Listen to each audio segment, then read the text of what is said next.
saya elak daripada buat benda tu. Betul tak? Macam tak nak. Okay lah. Malah nak ajar sebab nanti aku marah. Tak. Okay. Cuma itu macam bukan hint yang benda tu tak akan jadi. Dia lebih kepada saya memang akan pastikan benda tu tak jadi dengan cara elak lah kan. Ni maksudnya macam let's say Puan ajar dan Puan rasa ada tak clue yang benda tu mungkin tak jadi macam tu pun. Contohnya sebelum ni sekarang Puan rasa Puan okey kan, boleh kawal diri, boleh guna grounding teknik, ada yang lain. Kalau tak ada kita boleh saya take 5. Saya take 5 bagi dia buat orang kata apa? Bagi dia penat. Take 5. Lepas tu terapi. Apa orang kata yang movement therapy. Maksudnya Puan tahu macam mana nak handle dia bila dia tak okey. Bila dia ni maksudnya ni kopi untuk Puan lah. So kalau ada boleh minum kopi, mungkin boleh lagi sabar dengan dia kan. And then kalau nampak dia macam tak okey pun, instead of snap, Puan ada cara lain Puan nak buat untuk kawal diri sendiri dan at the same time macam mana nak engage dengan dia. Okay, good. Anak kena bully ke rejected?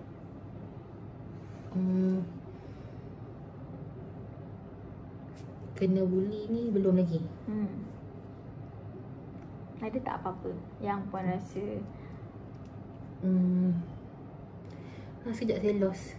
Nah, meaning kan, ada tak apa-apa hint yang membuatkan Puan rasa macam actually dia tak kot, takkan kena bully kot. Nampak kawan okey je, tak pukul dia.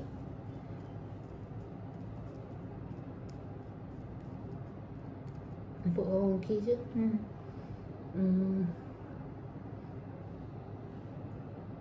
Maybe dia saja cakap okey. Maksudnya? Dia saja tak pergi sekolah. Dia cakap orang bully dia. Ataupun dia salah anggap bully tu sebenarnya dia kena reject. Tapi kembali kepada kerisauan Puan adalah kalau anak kena bully kan, dan kalau dia cakap tu it's like a different situation kan. Kalau ada apa-apa yang ni, kalau tak ada tapi kita boleh move on. Ni je kan. Okay. Anak rebel tak mahu ke sekolah. Ada tak apa-apa? Dia will not come true. Yang dia tak, mungkin dia okey je, dia tak rebel. Kalau tak ada pun tak apa. Sometimes memang kita nampak kan. Yang ni memang nampak lah kan. Nampak. Setiap hari ni ada. Sampai saya rasa macam kalau boleh saya tak nak tengok dia pergi sekolah. Sebab nanti saya susah hati. Saya ni sebenarnya susah hati ni rasa dia sangat sakit. Tak tahu nak explain kat mana. Macam mana nak explain. Susah hati ni sakit sampai rasa macam tak sihat rasa. Perasaan tu sampai buat kita punya badan pun rasa macam down, rasa lemah, rasa tak ada energy macam tu kan. Tak boleh nak fikir straight, akan overthink yang tu saja. Tengah bancuh kopi tu patutnya kita mindful. Sebab saya ni kalau bancuh kopi saya kena buat macam saya suka. I memang nak ni mindful, nak khusyuk. Solat ke apa. Sekarang ni saya dah try solat balik dengan ganti solat. Saya paksa. Ni jadi saya slack kat sini kan. Bila saya buat kerja mindful tu saya akan okey. Tapi bila benda-benda macam ni akan membuatkan saya macam buat apa-apa pun terfikir pasal benda tu lah. Dia menyakitkan hati. Dia buat hati saya sakit. Bukan sakit marah tu. Sakit lah, rasa sakit, hurt. Bukan marah. Bukan maksud nak marah. Sakit hati aku. Tak rasa macam hurt. Macam sedih. Hurt. Lebih daripada tu. Lebih dari sedih. Dia macam very depressing. Dia tak boleh nak cakap benda tu. Sampai kena elak, kena avoid. Rasa terlalu berat lah. Berat. Sampai tak boleh nak fikir. Sampai kena overthink benda tu. Supaya dia tak tahu lah. Bila saya overthink kerana saya rasa masalah tu hilang. Rasa. Tapi sebenarnya dia memang ada. Adakah bila Puan overthink, Puan rasa macam itu pun satu action untuk deal with that problem? Kadang-kadang dia datang sendiri. Tak tahu kenapa. Macam dia datang je. Dia tak boleh nak stop datang.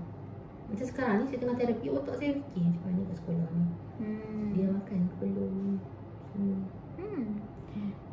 macam Puan cakap kan, selalu bila kerisauan tu kita selalu fikir pasal benda yang paling buruk yang akan jadi kan.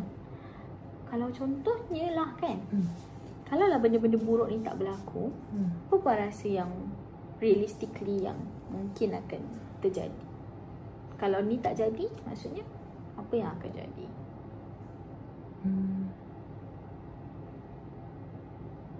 Saya akan gembira. Saya akan lebih produktif. Meaning dalam situasi untuk ajar anak tu kan, sekarang ni yang Puan elak sebab Puan bayangkan kalau Puan duduk dengan anak, duduk sama-sama nak belajar, nak ajar dia, dia akan mula melilau dan Puan akan marah dia, and then nanti dia kena bully lah kat sekolah, cikgu tak suka dia lah, dan dia rebel, dia tak nak pergi sekolah kan. Tapi kalau benda tu tak berlaku, apa yang akan jadi pada situasi?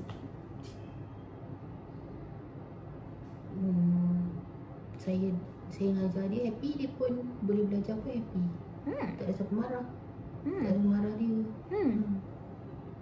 Boleh saya tulis? Boleh? Semua orang happy.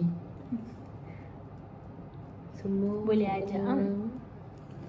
Semua orang happy, tenang, tak marah waktu ajar dia kan.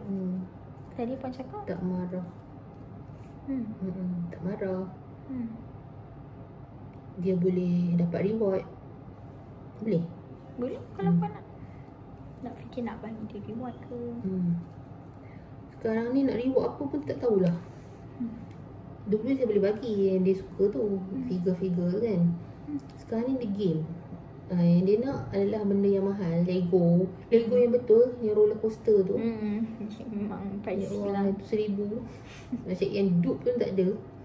Yang memang besar set tu lah yang dia suka. Lepas tu kalau beli pun nanti adik dia kacau. Tapi so dia buat kat Minecraft dia tu. Nice. So dia banyak main Minecraft lah, yang Puan kata banyak screen time tu kan. Tapi dia happy lah, dia suka. Saya suka dia main Minecraft tu, macam game tu tak ganas. Dia membuat apa-apa dia suka. Kreatif untuk dia bina lah. Puan rasa kalau Puan boleh ajar dia dengan tenang, Puan tak marah dia kan, ada kerisauan kena bully ni masih akan ada ke? Masih ada? Tak ada. Sebab dia kat sekolah mungkin dia akan pandai pada kawan dia jadi macam, dia sekarang rasa timid, dia macam less confident.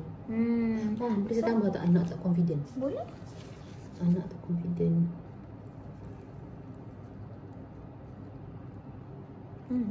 Low self esteem Boleh.